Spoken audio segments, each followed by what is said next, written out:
there, and welcome back to our main stage. We hope you were able to chat with some people during that intermission. Again, please feel free to visit the expo hall anytime and arrange meetings and one on one sessions. The true value of any of these events is the connections you can make and the network you can start to build out. And you heard how important that was in our last panel, and you're going to continue to hear very similar things throughout not only the rest of today's panels, but tomorrow's panels as well. Having a strong team to help you move forward is vital to continuing down the path of innovation and ultimately entrepreneurship. And speaking of entrepreneurship, let's get ready for our next panel here, SBIR SOS. When it comes to the SBIR and STTR programs, we often tend to focus on putting together a solid proposal package and getting your foot in the door. And that's great. You need that first key win to really leverage these programs for the growth and success of your business. And really just to kind of figure out where's that next step. But winning's only half the battle. After getting an award, be it a grant or a contract, you have to manage that award. You have to use it as a catalyst to ramp up your business activities and start to lay out the pathway to the commercial market. Because after all, developing a product is what the programs are about. There are some key things you will want to do during this award period, though. You'll want to set a pathway for the future. You'll want to bring in resources and expertise. Our next panel, led by Adam Sorkin, Small Business Policy Manager at NIH Seed, will cover aspects beyond a simple win and successful award management. Adam Sorkin, PE, has over 15 years of experience championing small business research and development.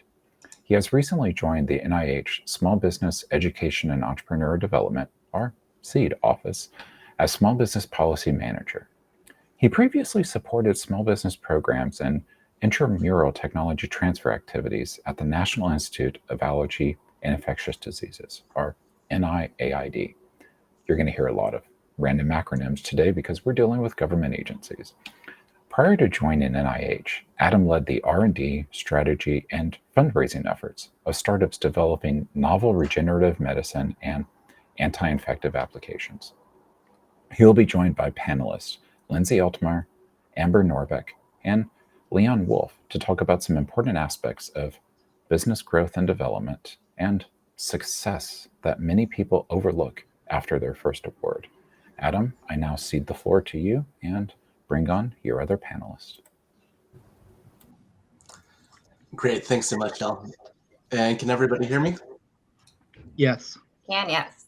Perfect. All right, well, thank you so much again, and thank you very much to the entire Mesas to Mountains team for inviting us and having us here today.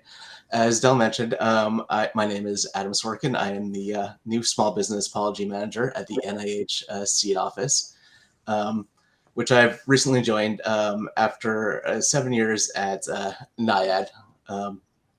So I've been with NIH for quite some time now, and been very busy over the past couple of years as we've worked through the COVID pandemic, dealing with that day in and day out. But as Del also noted previously, I worked at several biotech startups that were funded by SBIR and STTR awards, as well as consulted for many other biotechs and other small businesses seeking government funding, including predominantly SBIR and STTR funding from NIH, DoD, and a handful of other agencies. So my experience on both sides of the table today makes me really excited to discuss this topic with you all and our panelists today.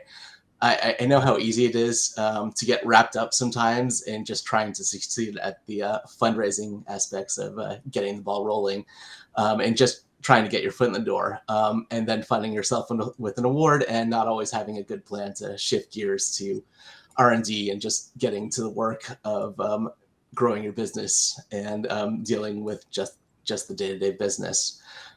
So the good news, and I really can't stress this enough, is that there's a lot of help out there. At NIH, we are very much here to help. We want you to stay out of trouble. So by all means, if you run into issues, give us a call first. Don't wait for things to get worse, and we'll do our best to work with you. But more importantly, we really want you to succeed. Your success is our success, right? So when you do well and when you transform your research into good health, we all win, and that's helping us fulfill our mission. So we do that in a lot of different ways, and we're always happy to discuss those with you. In fact, that's going to be a theme you're going to be hearing from me a lot today. Give us a call, talk to us. We'll be happy to have a discussion. But we provide access not just to funding to do your R&D, but access to entrepreneurial regulatory reimbursement, and IP expertise, opportunities to pitch your technology and your products to investors, strategic partners, what have you. Opportunities to get technical and business assistance and work with a lot of the people you're going to hear from today, and really leverage their special skills and to help grow your business. And different opportunities to engage great new talents and innovators and bring them aboard. So by all means, give us a call, talk to us, email us. You can find us at seed.nih.gov. It's a great place to reach out and start a discussion.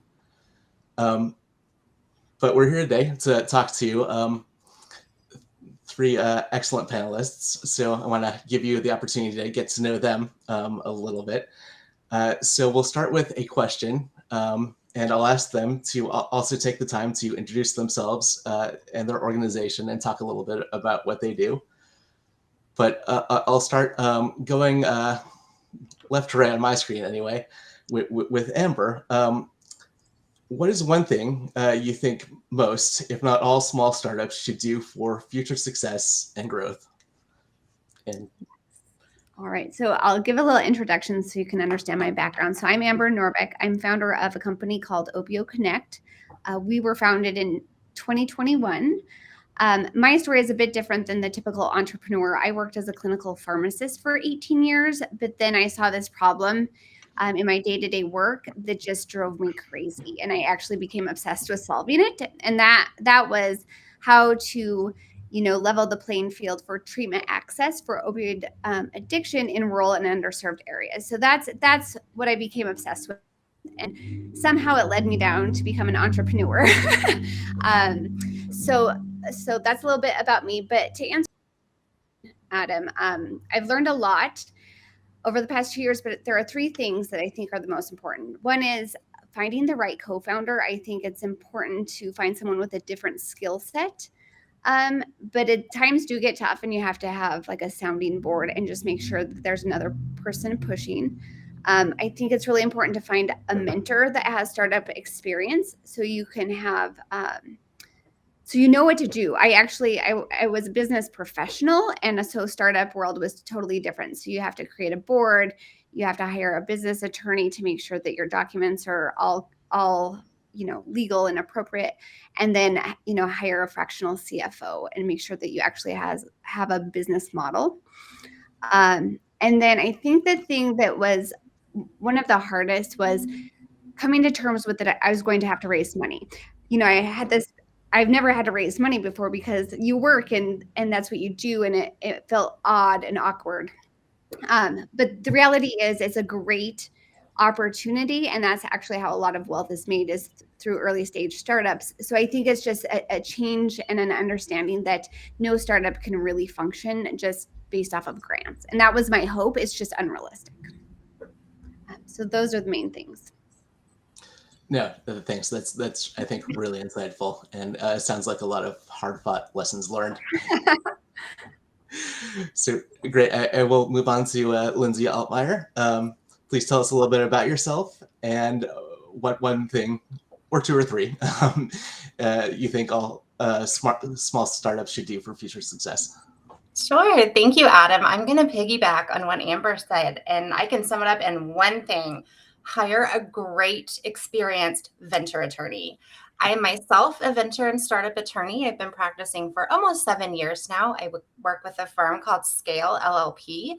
And I counsel small businesses and startups through formation, through getting their formation documents in order, like Amber mentioned, all the way through fundraising to connecting companies and investors, to negotiating the term sheet, to drafting the documents, and then really acting as outside VC to these small businesses and startups for any and everything that they need: cap table management, advisor documents, everything like that. I've also represented investors, so I'm pretty knowledgeable on both the investor side and the company side about, what the needs are and what the other side is looking for, and really able to counsel both the parties to come to agreements and what's mutually beneficial. So that would be my one thing, is to just engage good counsel. Please find someone who is experienced with venture, with startups, with small businesses. I'm sure your second cousin is an amazing family law attorney, but they just don't know venture.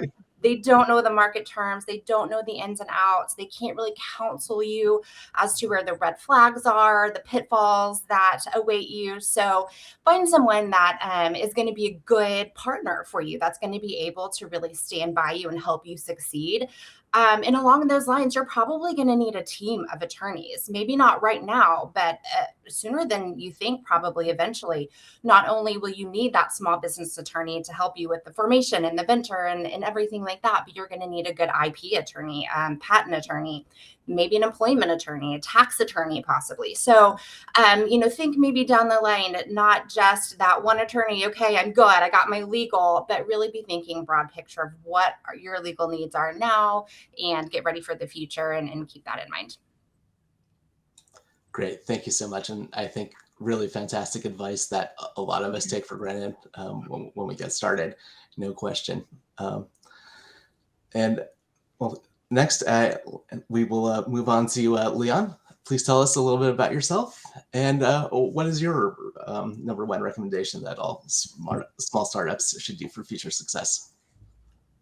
Yeah, thanks, Adam. And thank you to all 4 states in the Mesas to Mountain program for having me. I am an SBIR, STTR, and other federal funding assistance provider. I'm actually located in Oregon and serve most of the Northwest. So it's really nice to be here and sort of have this unified Western region view, just part of what I feel is like creating a great Western region ecosystem. Just really excited. And I'm really glad to collaborate. So in my job, I tend to work a lot with phase 1 SBIRs. I work for an organization called Virtue Lab, which is primarily involved in clean tech and climate impact technologies. So we do a lot of work with DoD and NSF, but I'm no stranger to NIH as well, Adam. Seems like there might be, both with Amber's background and others, might be a lot of life science folks on this call. And my advice is pretty generic. In the process of working with a lot of early stage researchers, particularly phase 1s for SBIR, I do work with some phase 2s, but it's a lower percentage. The one thing that I think startups often lose sight of, and I'll piggyback onto a lot of what Amber and Lindsay already gave great advice on, is that the startups often, they're so busy solving short-term problems, just getting to the next milestone. It is a really hard life, and we recognize that it's often particularly stressful on founders. But unfortunately, you do have to make trade-offs between your short-term success and your long-term viability. And everything Amber and Lindsay said about having a business plan, having a great network of attorneys, and other resources, even if you don't need them. The key thing I want to say is that companies need to play the long game and make a mindset shift from basically being what we call a solopreneur or an individual researcher. I see academics at research institutions potentially having the hardest time making this transition. You have to start thinking of yourself as a small business. You're a professional, you run operations, and play the long game, both in terms of looking, you don't need a fancy infrastructure and a fancy office right away, but you should really make the shift to not doing things in your garage with kludged together equipment. You really, make investments for the long term. And this even applies to like the funding opportunities some of the folks on the phone may be looking at in terms of SBIR and STTR. Play the long game, make relationships with the agencies, watch the topics carefully. I often see people apply to NSF just because like they're always open, they're really general, but DOE has very specific topics and it really pays to watch them. Certainly DOD. NIH is kind of in between. So you really have to kind of be biding your time. You might not be the right candidate at a given time, but you may just be at the wrong time and need to watch that. So again, it's often a trade-off between short-term firefighting and long-term growth and planning. But particularly when we talk about post-award management later in this panel, I think that you absolutely have to think of yourself as a professional and presenting a good face to both your agencies that are funding you, as well as potentially investors or other strategic partners. So thanks, and I'll be glad to answer questions and elaborate later. Great. Well, thank you so much, Leon. And, I absolutely agree. That kind of transition from academic to entrepreneur or whatever background people are coming from is something that a lot of our resources are really just dedicated to helping them figure out and navigate. So absolutely agree. And also, I don't want to underscore how important it is that we've got organizations like your own out there really helping applicants and awardees work through all that because it's a fantastic support resource. And so speaking to that, a lot of times our awardees get bombarded with lots of resources out there. Many of them telling innovators and entrepreneurs that they need to follow a specific set of instructions given to really achieve success. But I think most of us know that it's really not that simple, and what works great for one company isn't going to work as well for another, or not at all for many others. I know at NIH alone, we fund thousands of companies, all working in different spaces, different topics, developing different technologies, all with different goals, and looking at a spectrum of different exits or goals for their business. So I guess I will start with Leon on this question. What is one thing you think every small business should do to embrace their uniqueness, to really look at being successful for their own specific situation, starting on the path to success, and continuing forward for positive growth and development? Thanks. That's a great question, by which I mean it's really challenging for me to come up with a good answer. So the I definitely feel like very often a lot of my clients have too many cooks in the kitchen and too many people throwing advice at them that they can't always integrate or figure out which voice to listen to, often the one that's shouting the loudest. And I think to embrace their uniqueness, companies need to really double down on both what is kind of their passion, their core competency, and what they're good at, and what's really important. Particularly if you're out there doing a lot of networking and a lot of events, I think it's easy to be sort of the entrepreneur social partier of the week and go to just the next event and the next event. And I think that one bit of advice is really sort of make a judgment call about where the best use of your time is. Think of your time as precious and only go to the events that have the biggest payoff for you, or work with the resource providers that are most likely to provide the best connections. Of course, this needs to be tempered with individual personality. I like to say that at the end of the day, often said you don't remember what people do for you or all the advice they gave you, but they remember how you made them feel. Mm-hmm. So if there's someone who you really like and you resonate with and you're really productive, go with that resource provider, that lawyer, that VC person, and remember to have a good time. Don't always follow the shoulds. But I do think that there needs to be some selective judgment and always stay true to your mission.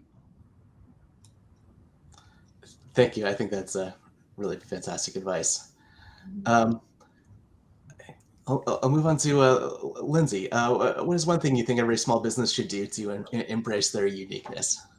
Sure. Similarly to what Leon said, I think it's to find advisors that are aligned with your goals and your plan for the company, whether that's mentors, directors, attorneys, other service providers.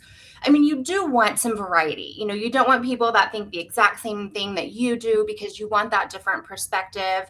But at the same time, kind of like Leon said, you don't want to bring somebody on just because they have a great name or they could bring a lot of prestige to your company. If they don't know what you do, if they don't have the same goals or plans or outlook for your company, they're probably not going to be the best person to listen to if they haven't walked in your shoes. Whether that is the kind of company where you're located, markets are so different across the country. Investors are so different across the country. So kind of keep that in mind. One thing that a lot of my clients come to me is they just want to know the answer, right? It's like, okay, what is market? What should we do? Tell me what to do. And I tell them that my job, and really you should look to all of your advisors in the same way, is you want to make the best informed decision that you can. I want to provide my clients with the tools and the resources and the information so that they can make an informed decision. But at the end of the day, the decision is theirs. So, arm yourself with these kind of people, these kind of resources so that you can make your own decision on what you think is best for your company. But don't be afraid to make mistakes. Embrace your uniqueness and gather all the information you can, gather different outlooks, but trust your gut and know kind of what you think is best for your company and the outlook and the goals that you have. And don't be afraid to make those mistakes. Yeah, absolutely. And look, everybody out there is going to make mistakes. Very few of us are experts. Getting into this business, it happens. You have to be willing to make those mistakes and learn. Completely agree, 100%. And I will move on to Ember, and perhaps she'd like to maybe share how she's learned from maybe some of the experience she's had. Oh, absolutely. Well, I have to say that Lindsay was spot on. So I call it my croc brain, but it's my gut instinct. And it is, there's something about it that will keep you out of trouble. So, there's our egos and our logic try to talk us out of things, but sometimes I'll say my gut says not to do that, or that that's not the right relationship, and it's spot on every time. So I think as much as we want to use our brains, we also have to just pay attention to like how we feel about certain things. And then as far as mistakes, oh gosh, mistakes. Yes, so many. I think that it's really important for founders and startup companies to know when to pivot. So to give a little story, we had this amazing plan to create this new technology that's going to change the world. However, the DEA was not going to allow it. And I think you just have to know that that's okay. You need to pivot. What can we do? Let's brainstorm. How can we achieve the same mission, the same end result without, just we've heard that there's a lot of companies that they follow the business plan and sometimes they don't pivot when they have to. So we've pivoted several times, and it's brought us back a bit, but then it takes us forward so much faster when we get back on the right path. So I think pivoting is really important. And just, embrace your uniqueness. We're all different. I think one of the things that I'd have to say is if, when I was looking at these startup companies, to me, it looks like, everyone's raising VC capital. Success is measured by how much money you've raised. And for me, I also saw it as like a risk. And some of these decisions that we were seeing companies make might have been bad because there was so much VC push. So we made a conscious effort to try to bootstrap, raise from impact investors, and not go down the VC route. And that's just unique to us because we're a mission-based company. But I think it's okay to be different, and stay, true to who you are. And I think that's better in the long run. No, I think that's actually a really fantastic insight. There a lot of people, feel like there's that sort of A to B to C Yeah. pathway that they need to follow to really raise that funding and make it into the market. And you know, You don't have to. there are other ways out there. We're You really need underweight. to find your own. Absolutely. And I guess we'll move on to our next question. We can talk maybe a little bit more about how we all get started on that pathway, whatever that may be. So there are some best practices that just make sense no matter who a company is and what they're planning to do. What is one thing people tend to overlook in their business planning, something that really commonly comes back to haunt them later? And start with Lindsay on this question. Yeah, get everything in writing, please. Just get everything in writing. I have seen that so many times. Clients come to me, they're ready for a financing round, they're talking to investors, and their corporate governance is just a mess. Whether you're a corporation or you're an LLC or whatever entity that you are, follow good governance practices from the very beginning. Get those governing documents in order, written, signed. I mean, people think as long as it's drafted, it's okay. I mean, please sign your documents, whether it's advisor agreements, your founder agreements. Just get everything in writing, because that raises so many red flags, especially if you're issuing equity. I see this over and over and over again that people, it reminds me of the Office episode. I don't know if we have any Office fans out there, but when Michael Scott stands up and he yells, "I declare bankruptcy." I think some startups think like you can just declare that you issue equity to people and you get some equity and you get some equity, and that's not how it works, really. You have to have the proper approvals and documentation in place to actually grant equity to people. You can agree to grant equity. You can have a verbal agreement that you're promising equity or options or warrants or whatever it may be to people. You can even have an agreement in writing. But if it's not properly approved, properly authorized, and you have a documentation in place, then you haven't actually issued the equity. And so, as you can imagine, if you have a lot of promises out there, but not a lot of documentation to back it up, you can get yourself in a lot of trouble as far as when you are ready to go raise funds, or you are in the middle of due diligence to get grants or something like that. You kind of realize, oh goodness, I'm going to have to spend thousands of dollars and tons of hours cleaning up all of this because I didn't properly do it in the first place. So that's just a good best practice to keep in your mind. If I'm promising equity to somebody, get it in writing, get my agreements in order in writing so that we can all be on the same page, and you can save yourself a lot of headache down the line. No, that's absolutely great. And that impacts your employees too. It makes it much easier to recruit great talent when you've got that all squared away and you're very clearly able to incentivize them properly. Absolutely. No question. So Leon, we'll move on to you. What do you think is the one thing people tend to overlook in their planning? Sure, I don't know about completely overlooking it, but I'm going to go with the safe answer and just double down on what the previous panel has said about commercialization and connections with the customer. This panel is called SBIR SOS. You've just gotten your first SBIR grant. It would be really tempting to just go into the lab, take all that great money you just got and execute on your research. And some agencies don't pull you out of the lab. Agencies like NSF do make you do something they call the Beat the Odds boot camp. And I highly, highly recommend that. Don't go into the lab and disappear for 6 months. Stay connected to the customer, keep doing customer discovery, keep talking to strategic industry partners, let them know your progress. Because I think the number one failure, the thing that perhaps is overlooked, is being too proud and stubborn that exactly what you're working on is exactly what the customer needs.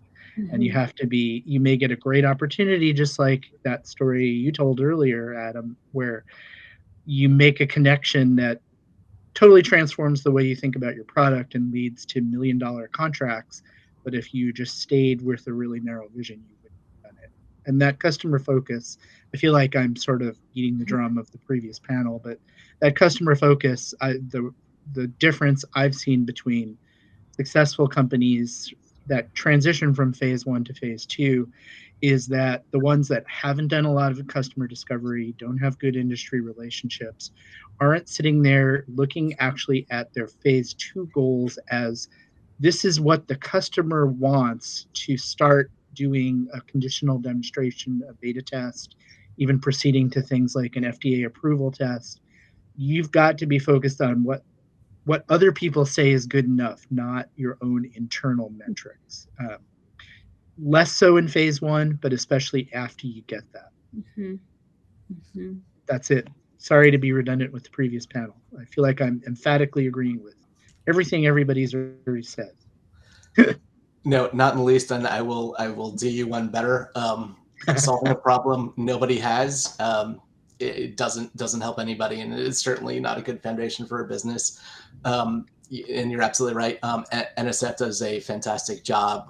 They've implemented the I-Core program, and there are I-Core nodes all across the country that enable just that. I mean, data-driven customer discovery that will really that can be really transformative. We do something very similar for a lot of our phase 1 companies, and it's a big investment of time and resources. But really, to Amber's previous point, if you need to pivot, you will find out, and you will find out early, and be able to make that decision before you've invested a lot of your resources and really gone down too far down the path to really recover well. So preaching to the choir, I'll say. So good. And we'll move on to Amber, please. What is one thing you think every small business this is just such good advice. I'm like, yes, all of this is good. And Leon, yeah, customer discovery, I have to say, was like the most awkward initially, right? When you have this idea and you go out and it's never been done. And I think, especially in the space that we're working in, there's been no innovation in like 50 years. It's a different space, but it starts out awkward, but those partners become your best allies. And it's just the best to have that customer feedback, because what you think isn't right. And I think the other thing that we had to get our head around is like, it doesn't have to be perfect. At some point, you just have to get something into the market, into their hands, and they're going to give you all the feedback. They're going to tell you what they hate and what needs to change, but you have to start somewhere, and it's not going to be perfect. There is a threshold that you have to surpass. And then I would say to Lindsay's point is start the business as if you're going to be a big business, because you can grow rapidly, and it's good insurance to have everything done correctly. Just like she said, I have 3 attorneys, business, so a patent attorney, and then a regulatory attorney.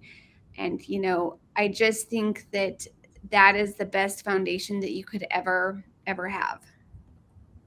So that's all I have. Just learning a lot. Oh, no, that's absolutely great. And it sounds like, at least to me, you're learning a lot of the right lessons. Yeah. No question. Okay, so let's see. One of the things that I hear from every day is and often more than once, is that they're overwhelmed with information. And doing business with the government is challenging enough. It's really hard for a small startup to navigate all the different kinds of assistance that's available, both from us and then from other organizations, just to support them and really succeed. In your experience, we'll start with, I think you, Amber. What is one hidden best friend that people should be aware of? Why should they be aware of them? And why is that person a good asset to have? Yeah, I feel like I keep repeating myself a bit, but I do. Yeah, I think it's a startup mentor, because they just understand, a lot of what we need. The business attorney always seems to know who's doing what, which resources are available. And then I think one of the things that I didn't understand, because I came from healthcare, and healthcare is like, whoever you need in the hospital, that's who you need. But on the outside of a hospital is the power of social network, and social capital is very important. And I think that it's good to have. That's probably the thing I've learned about the hidden best friend, is to have someone with a good social network. Yep, I think that's fantastic and very timely advice these days. Mm-hmm. Leanne, how about you? Who do you think is a hidden best friend? Well, I'm tempted to say that Del Mackey, who's organizing the event, everyone should have him as their best friend, but he'll probably never invite me back to another panel. So don't call Del for every single problem you have, even though he is great. Since I sort of got asked to focus more on post SBIR award management, especially budget management, I'm going to again go with a kind of unusual answer and talk about your accountant is probably your hidden best friend as you try to basically make this transition to be a professional business. You really have to have both a good bookkeeper and a good accountant to set up, formal business processes, even things like payroll, so you can start meeting the legal compliance of managing your grants or contracts, whether they're SBIR or it's your other business. So that's my safe answer. It's another hard question because there's definitely, you probably need to tune who your best friend is based on what your greatest needs are. But in that sort of post phase 1 era, I think you really need to start acting like you're a real company. No, I absolutely agree. And if you don't mind, I'll ask a follow-up question. How might somebody in our audience in Awardy go about doing that if they don't have a lot of experience or good connections? That's a great question. Again, I'm sensing a theme from all of the panelists that you're kind of inundated with information, you're inundated with potential resources to help you, and you almost, don't have the bandwidth to slow down and ask for help because you're not quite sure where to start. I would say in the case of finance resources like a CPA and a bookkeeper, again, it depends on the stage. Certainly, when you get to the stage of adding a fractional or even a full-time CFO, you want to choose that person wisely and give that person the responsibility for essentially leading your company's financial operations. However, until you're big enough to get to that point, the value of your network, both socially and in person, I think is really valuable. You don't just want to go with your family accountant who's done your taxes for 40 years. You want to find someone who has government accounting experience. So asking someone, in all seriousness now, asking someone like Adele for recommendations, or just networking locally, but asking the person, do you have experience with grant budget management? Do you have experience with government contract management? Certainly an internet search, there are federal grant contract finance firms that charge a ton of money. I do not recommend people start dropping $200 an hour on a CPA just to set up a chart of accounts. But if you do win like a nice $3 million DoD phase 3 contract, then maybe it is the time to start with that person. So again, the network can help you. Don't be afraid to ask a person who might know a person for a referral, and that's often, word of mouth is often the best recommendations. Yep, fantastic advice. And for all of you out there that haven't been through the process, we are going to ask you when we go through the award process to demonstrate that you can be a good steward of the taxpayer's dollar and that you can account properly for our funding. And we'll give you pretty clear instructions on what we expect. So you do want to make sure that the people you work with are able to provide that service for you if that's not something you can do for yourself. And this is actually, I would say this also applies. Sorry, if I could just add one more Please. thing. That sort of do intelligent networking and ask for recommendations. That applies not just to financial resources, but sorry, Lindsay, to IP law and business contract law resources, VCs, really any kind of professional services that you might particularly. Absolutely. And we will move on to Lindsay. What is a good hidden best friend that you think people should be aware of? Well, sure. At the expense of being redundant, I'm going to say your venture attorney. I mean, I'm really leaning in. The business attorney is going to say that your best friend is going to be the business attorney. But I completely agree what Amber and Leon said.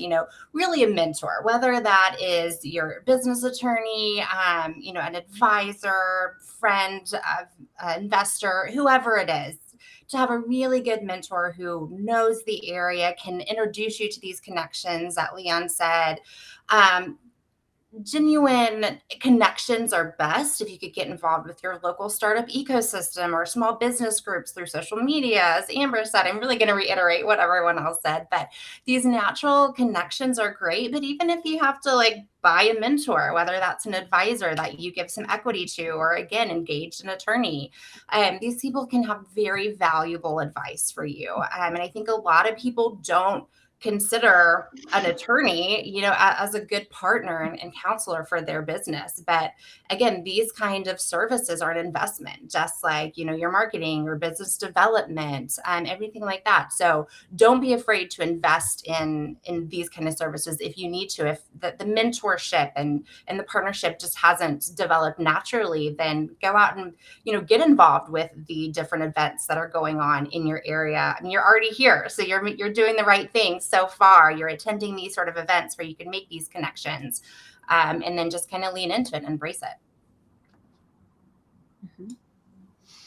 Absolutely. I think, these events can be, hugely valuable for building your network.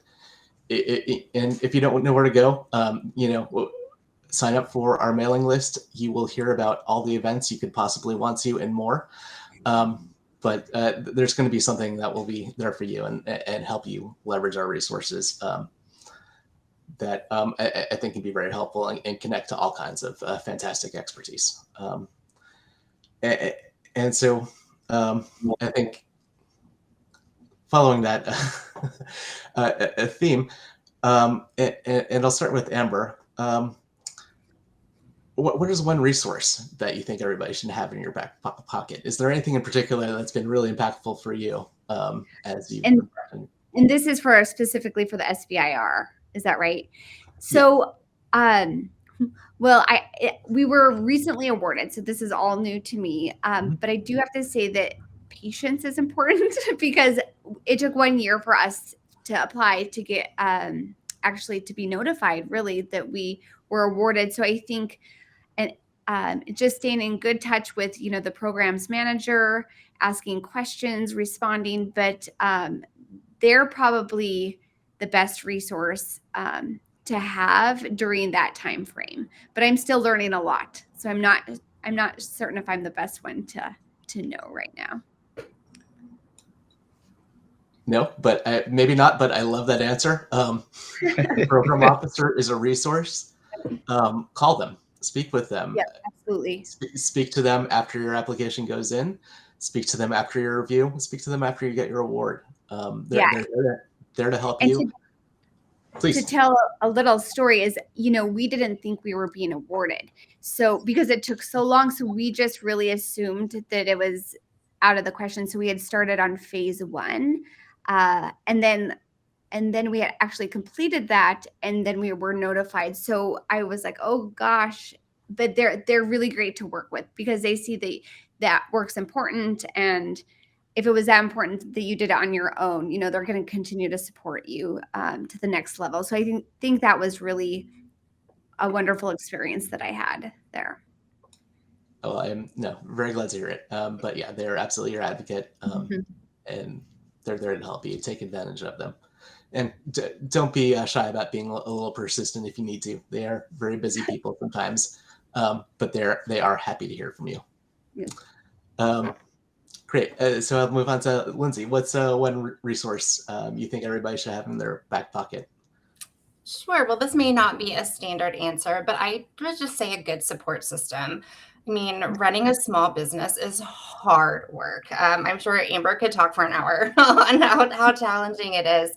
I have 3 small children, and the saying is it takes a village to raise a child. But I know for you founders, your company is your baby, and you really put your life and your soul into it. And so it takes a village to help, run that baby as well. And so whether that is your co-founders, employees, advisors, mentors, startup attorney, whoever that is, friends, family, they can have nothing to do with your business, your resources, SBIR, and these other programs.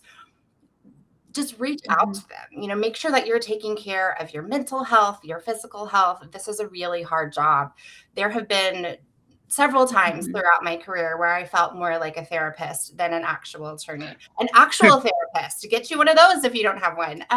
Just make sure that your best resource is really just a good support system, that you surround yourself with people that can help carry this burden as you go through this process of starting a company and getting these awards and raising money and just growing your business into hopefully a really successful company. And once you kind of feel like you're at that stage, maybe, you feel like your business is maybe the older toddler stage where they don't require such constant supervision. Pay it forward, be that mentor to somebody else. Get plugged into your ecosystem in your local area, or, throughout the country, whatever you can to really give back to the early entrepreneurs and startup founders to really help build them up and as they're going through this, because it's hard. Absolutely, it is hard, and our worries that they need all the support they can get. So I think it's something that's easy to overlook, but I think that's great to point out. Move on to Leon. What do you think is one resource everybody should have in their back pocket? Am I allowed to say a really rich uncle? It never hurts. Or a rich brother or sister-in-law too is probably fine. No, seriously, I am challenging myself to add something different to the great answers already come up with. So, in just a diametrically different direction on SBIR and STTR, I'd urge people to use the federal government SBA website, sbir.gov. Particularly look at past awards. It's a well-managed search engine. I feel like looking at, they're your competition, but you're also benchmarking yourself against them.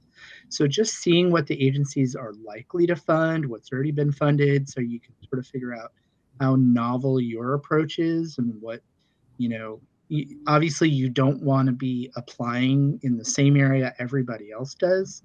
But if absolutely no agency has funded what you're working on, it's also some information that a pivot might need to be in order because you're solving a problem no one cares about.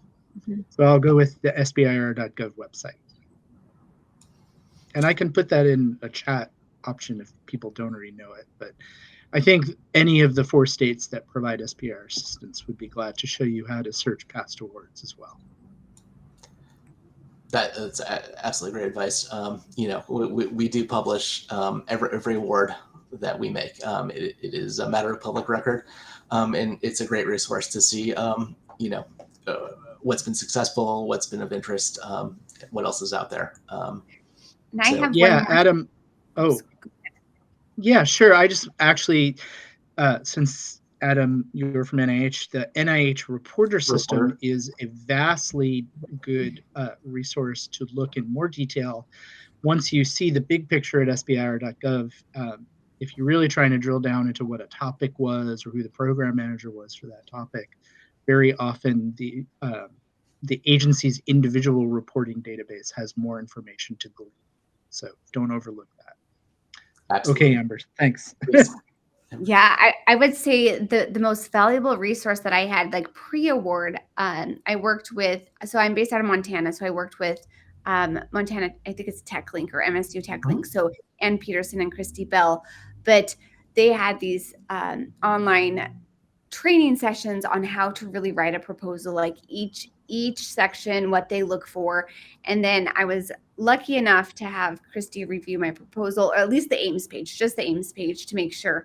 But I 100% can tell you that is the reason that we were awarded. I mean, we had a great concept, and a great idea. But if I didn't know how to write it in the fashion that they want it, I don't think that we would have been considered, because it really is, it's a science behind how it's laid out and how they want it. But that was one of the things that was just, invaluable to us. Resources like that are absolutely fantastic. Definitely recommend taking advantage of them where you can, because they create a lot of success. No question. Well, great. I think move on to our final question before we get to Q&A with the audience. Can any of you share a story in either working with a small business or being in a small business, working with another organization where something went really right and or where something went really wrong, but looking back, you know how you could have fixed the situation? I will defer to you, which you care to answer, or if both. Leon, do you have anything you'd care to share? Again, another challenging question. I just plan your approach and don't wait till the last minute. I think, especially regardless of what you're doing, and especially submitting a proposal. I guess the thing that went really wrong was a proposal someone put a lot of work into and was just like 5 minutes too late, and the agency shut off the submission website portal, and they had to wait, I think, another 6 months at that period. So plan ahead. Submit early. Lindsay, how about yourself? Sure. So, I mean, lots of stories from fundraising and, working with companies and investors. One story that kind of comes to mind is I had a client who was engaged in a term sheet with a strategic investor, and they thought that this investor would be great for the company. Again, just a big name, and thought that they could bring a lot of clout to the company, I guess, if this investor invested in the company. But they were butting heads from the very beginning. I mean, even negotiating the term sheet was getting brutal. And so we advised our client, the company, maybe this investor is not the best for you. But they were, very adamant that they wanted this investor. So we signed the term sheet. Same thing through the deal process. It took some very savvy negotiating among all parties to actually get the deal closed, even though we counseled our client, it's okay to walk away. The deal is not done. It's okay to walk away. But he said, no, this is going to be a great investor. I want to go for it. After the deal closed, this investor had a board seat. The director was not the best for him. They continued to butt heads. They continued to not really be aligned on the goals for the company, the decisions for the company. And it was one of those things where a year later, we were kind of telling the client, told you so. And so this goes back to the points that we said earlier of, one, trust your gut. I think that the founder knew that this was going to be a difficult investor and probably cause a lot of heartache. But two, don't be afraid to pivot. Don't be afraid to back out, whether it's, a line of business or R&D or in the middle of a fundraising. Kind of look at the value that this thing, whatever it is going to bring to your company, and at what cost, though, and you're going to have to do that analysis. So trust your gut. Don't be afraid to pivot or back out. That was kind of a doomsday scenario. Most of my deals are not like that. Most of my clients are not like that. I absolutely love my job because the vast majority of the time I get to bring really great investors together with my wonderful clients and negotiate good terms. And then you get to celebrate like a really great deal closing and 2 partnerships that are going to build this company and grow successfully. So it's always fun and exciting when we see that happening and see the success that the company has. Absolutely. Thanks so much for sharing. And yeah, it's absolutely critical to find that right fit and really kind of take that time and listen to yourself and make sure it's there.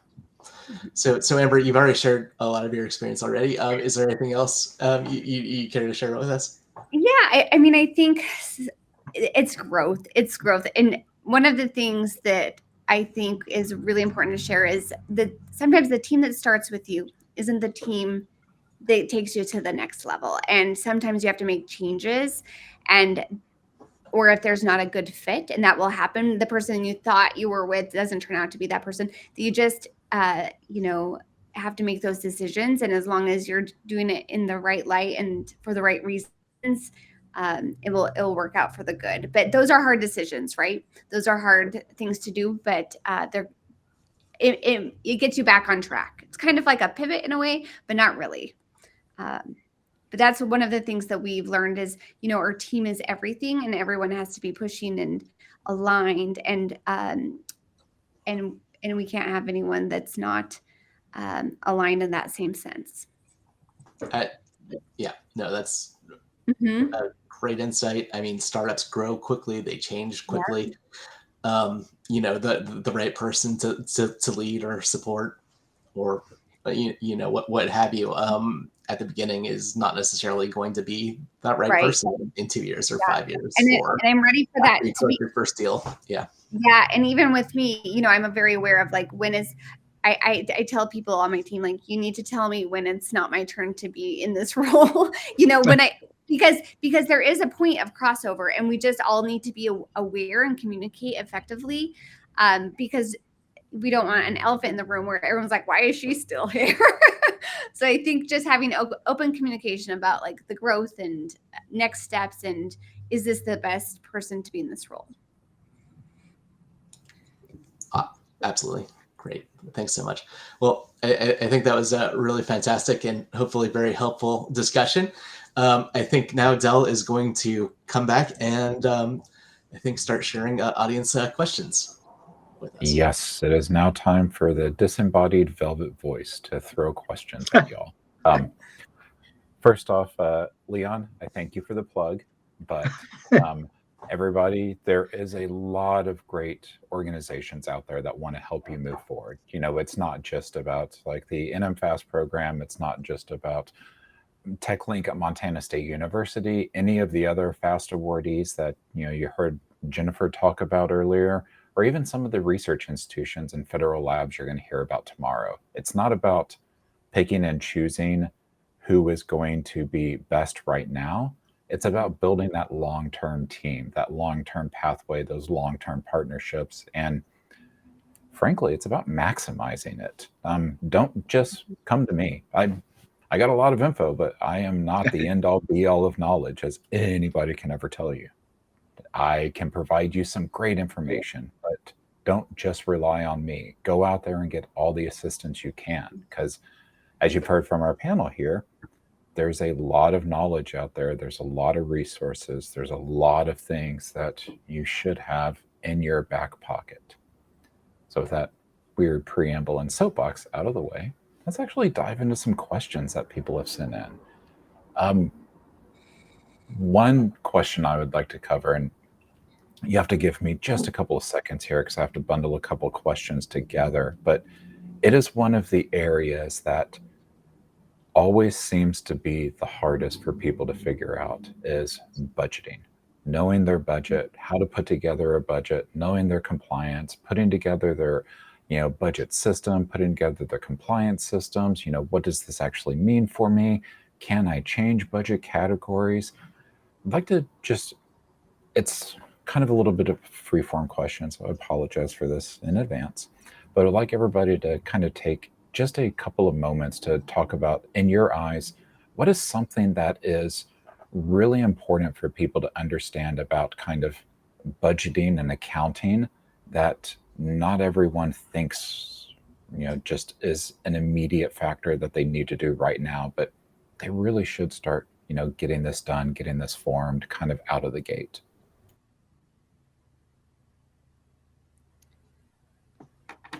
Dale, is this a question for the SBIR grant, or for a grant, or is it just general budget for your small business? I would actually open it up to whichever way you want to answer it, Amber, because I think that really, when it comes down to it, these are one and the same. What people are going to be doing for their proposal package, what they're going to be doing for their award and the management of their award, when you get down to it, it's just really good business practice overall. Yeah. I can share what we did.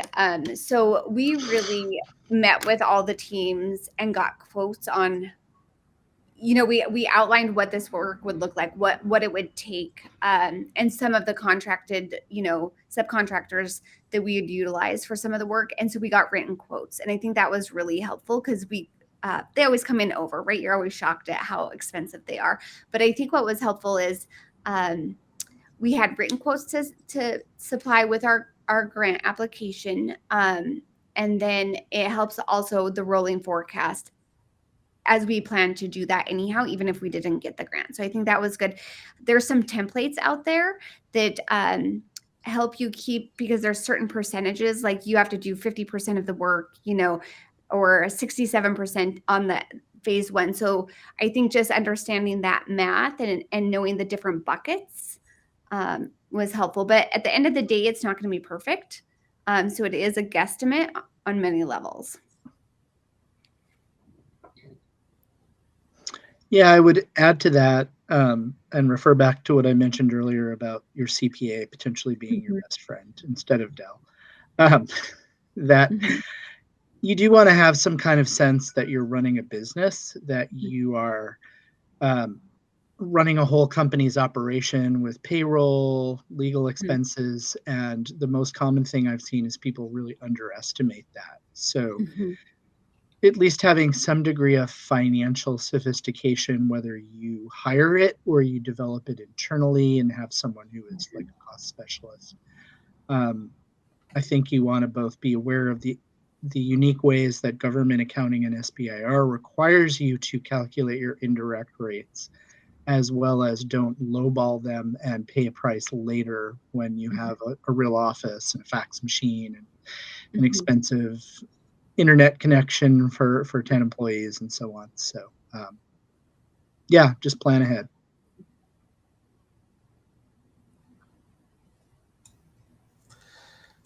Yeah. Otherwise, I would just say, don't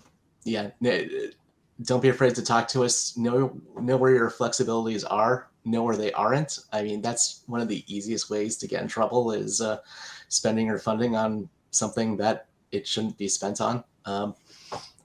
Just if you're really not sure, give us a call, or your grants management specialist will usually be happy to discuss whether or not a cost is allowable, whether or not you can shift your budget around, whether or not you've got flexibility or not. So when in doubt, just please ask. We'll give you as straight an answer as the law allows.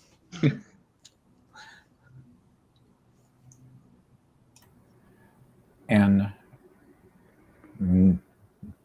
those were all really excellent answers, just about, kind of knowing what they need to be doing, kind of figuring out, particularly for the budgeting. And I'd like to build off of that. Throughout the panel, all of you talked about the things that you should be doing, the things that people should be knowing about, kind of, what they need to be thinking of, what is that thing today, that thing tomorrow. And would like everybody to kind of go around and dive a little bit more into that. A question, what is something that you think people should be doing today, something you think they should be doing next month, and something you think that they should be doing next year, kind of regarding this topic about not only just SBIR SOS, but making the steps and laying down the foundation for having a good, well-developed, I guess just at the end of the day, business pathway for their future.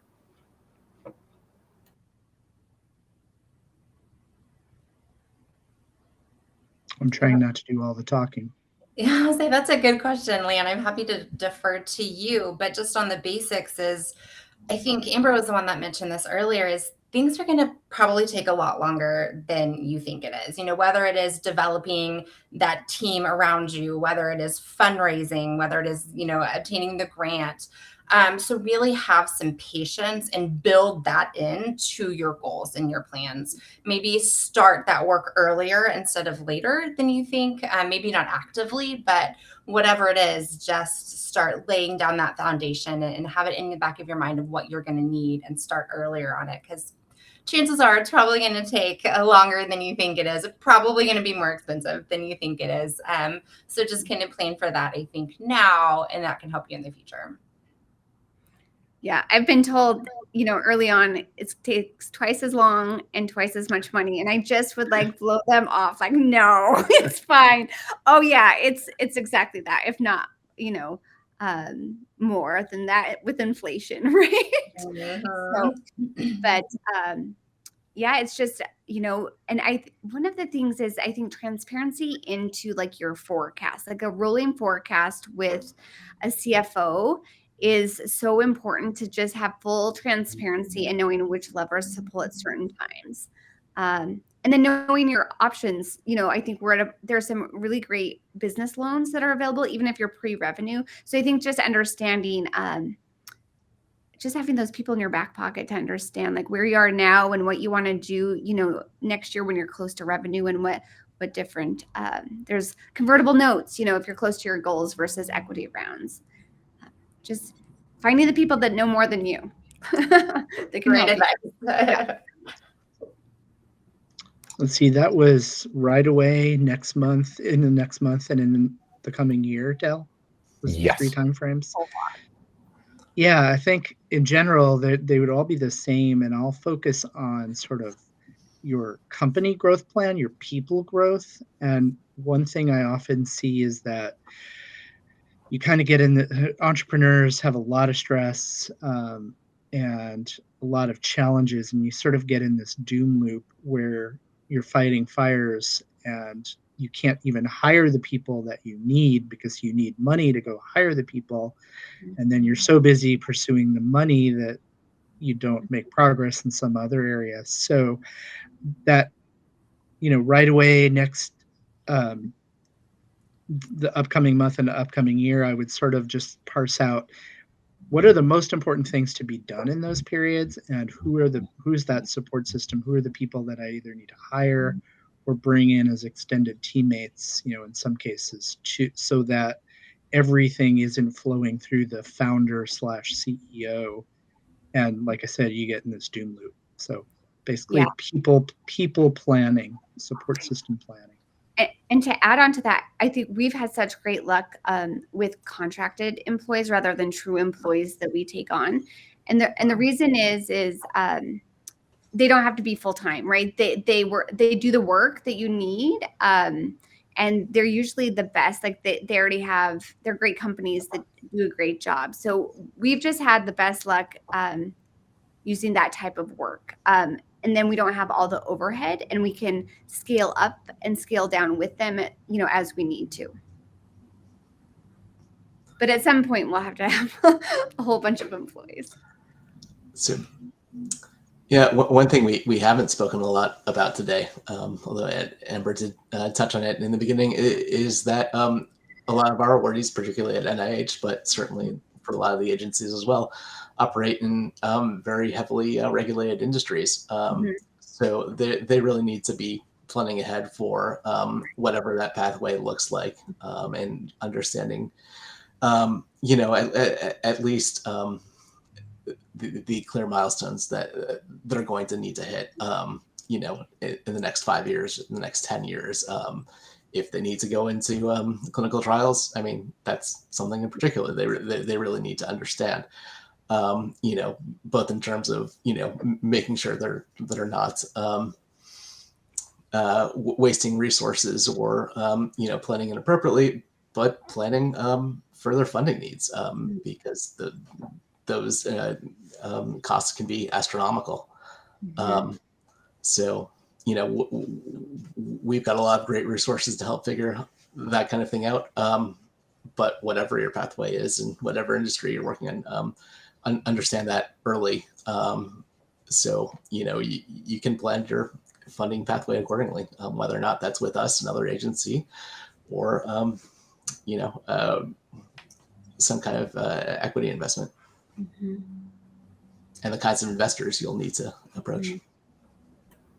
And I think that's a really great point to bring up, Adam, because it does actually, link back to something that was expressed in the prior panel. Was you need to know your environment. Whether it's a regulatory environment, your end user environment, your business environment, the environment of innovation.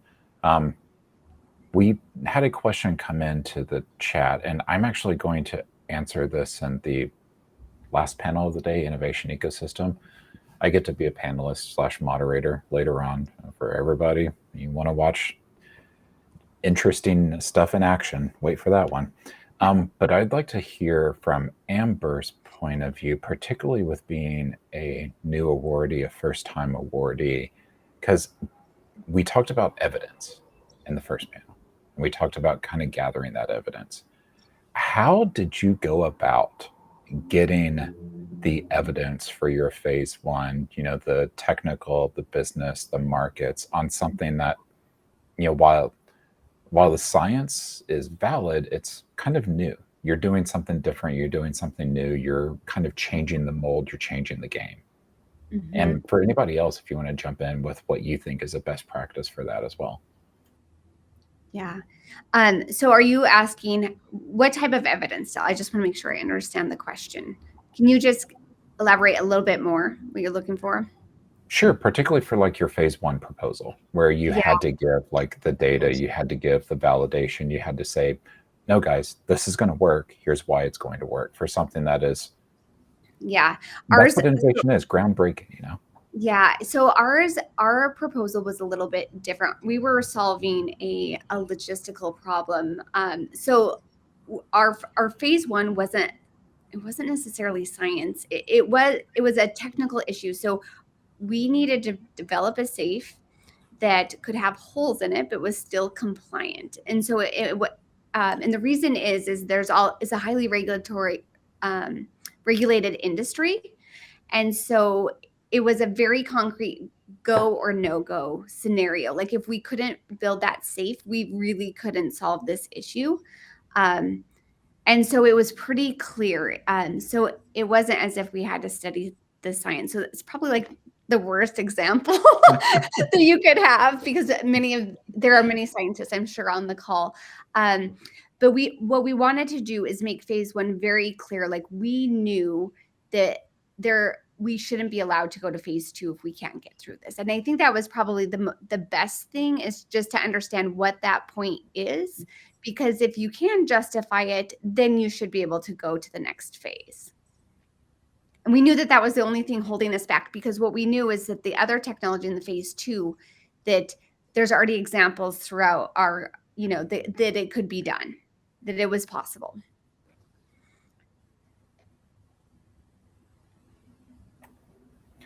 Would like to kind of also get from your perspective, Adam, with being with a funding agency, what is y'all's expectation for kind of evidence and being able to link those disparate ideas together and show that there is potential? That's a very simple question that is, actually very hard to answer. In theory, you can come into a phase one application without having preliminary evidence. So that creates incredible challenges. That said, data is compelling. And it's hard not to argue that people coming in, say, transitioning from an academic lab to into the SBIR program with a lot of really solid evidence don't do particularly well in review, because that's what a lot of the reviewers understand and expect to see. So, it really varies a lot in your application. One of the things you can do is that there are a lot of fantastic example applications that we have aligned at NIH through a handful of different agencies now. Really, encourage you to take a look at those and see the kinds of phase one proposals that have been compelling in the past, and how awardees have done it successfully before.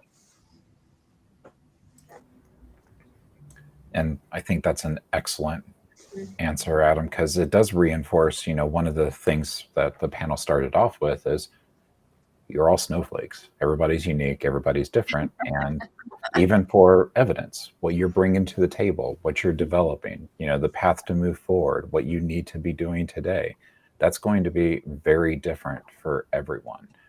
But one of the common things for, all of us on the panel, and particularly for everybody that's attending, is we all have team members. There is not one of us that is just in an organization by ourselves, doing everything by ourselves. We may feel like that at times, but we have team members. We have other people that we can rely on. So I'd like to leave one last question here and leave off with this question. And I think it gets back to one of the remarks that you made about being a therapist, Lindsay, or a remark you made, Amber, about having to know when it's okay, it's time for me to step back. In each one of your eyes, what is a hallmark for people where they should be aware and be looking for it, where they go, okay, I need to step back and add to my team here. I need to step back and add some new capability to my organization, something new to the mix. And it doesn't have to be necessarily just within the confines of SBIR and STTR. Like I said, each one of us has a team. We all know that at some point we're going, no more, no mas. I gotta do something different. So what is for each one of you that hallmark where you go, let me add something here? Yeah, I can start. So just give my background as a pharmacist in a hospital. You call the specialist. Someone's having a heart attack, you call the cardiologist. Or if there's oncologists, there's pediatricians. So the point with that is, who I am at my basis is you find the specialist and you find the best, because that's just the more you know, the less you know. And I think that we always try to find the best in that space. And if we can't hire them, then we just contract with them so we can have their knowledge or have them at a phone call away if we need them, to just make sure. But I think we never guess. We always consult people. But that would be my recommendation, is just, find the best or find someone who's a specialist in that area.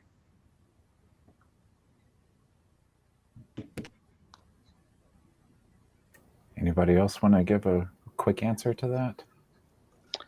Well, I think the therapist analogy is a good one. And, mental health among entrepreneurs is actually probably a not discussed often enough topic. And I think if people are burning out or really suffering in their work-life balance and having physical health issues, it's a sign that the strain is too much.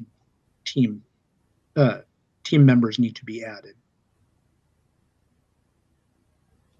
And I think also you may just get to that point, as a founder, an entrepreneur, you learn a lot in the early stages and you can grow and you can develop. But I see over and over again, these founders get to a certain point that the company has just outgrown them. And going back to Amber's point, that maybe, they know the product or they know the service and they know the company and this is their baby. But eventually, there's another person that can actually be a better CEO that runs a business better than them. Maybe you're still the president and you still have some executive office, but maybe you need to step down from the CEO, or maybe finance is your area, and you say, I'm going to stay on as CFO, but I shouldn't be running this business because, to Amber's point, somebody could be doing it better than me. And I've expended my knowledge. I've expended my growth and development. I need to focus on what I can truly bring value to this company and let somebody else kind of maybe take over these roles that I did for the whole time since formation of the company. Yeah. And I think the board and your advisors are good sounding boards, right? Because, we've had those discussions and then sometimes they'll say, no, you have to wait until this benchmark or until this milestone. So there are certain things that they can see things differently. But I agree that it's really great to have those open conversations. So it's not personal, or it's what's good for the company, right? Is to, and then also to just think about the future, because you want what's best for your company if it's your baby. And, yeah, I agree. I think there's a book, it's 0 to 1 and then 1 to 10, and they're both hard, but usually the founder is good at 0 to 1, and then it's going to take someone different from 1 to 10. And I know that as well. So, and I hope we can get to 1, right? And then and then we have someone else on. And I think those were all very excellent points. And, I would just like to, as we, get ready to close this panel out, I'd like to reinforce something that was brought up, a couple of times, and you just talked about, Amber, is these innovations are people's babies. It's what they really care about. It's what they want to do. It's kind of where they see their growth, their focus, their company moving. And if you have to step back, if, for sake of mental health, physical health, just putting forward the best foot, even if it's not your own foot, you didn't fail your baby. Sometimes it does take a village. Yeah. And that village is you bringing in that expertise, you bringing in that knowledge. It doesn't mean that your idea was bad. It doesn't mean you failed your idea. You didn't fail your business because you need to grow, you need to bring in others. That pro tip, guys, that's a sign of a healthy and growing business, is if you were able to bring in others. So don't think of it in that way. Yep. And, for our team, we're a mission. So we talk about early, it's our mission. If any other company, for example, could come in and scale this faster to create more good in the world, like to get people access, that we owe it to the world to do that. So I think just, kind of thinking and talking about openly about, I've heard some people don't want to be acquired because that's their baby. And I think it's just like, well, it's also a business. And your goal is to do good in the world, and if someone can do it faster and better than you need to do that.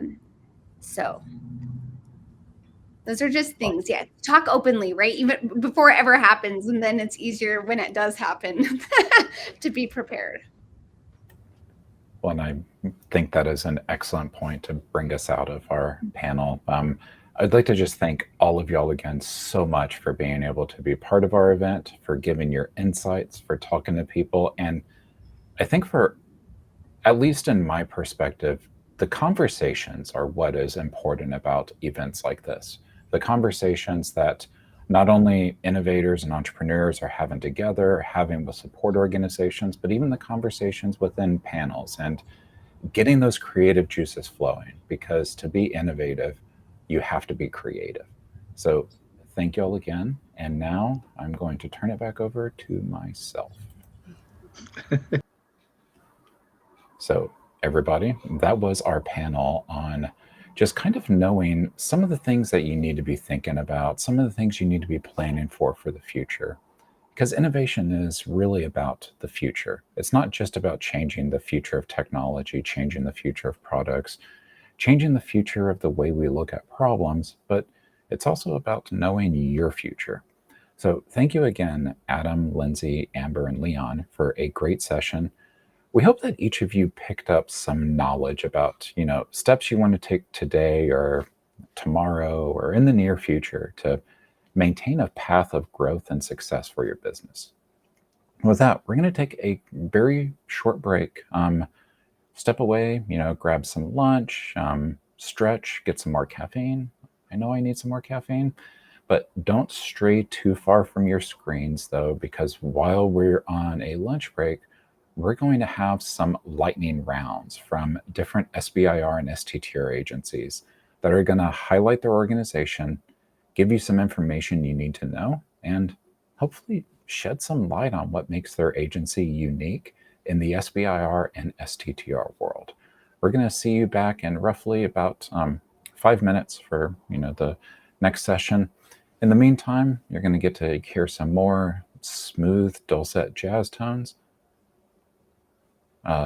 Just spoiler alert, it's the same dulcet jazz tones, not DJ innovation over here spinning on the ones and twos.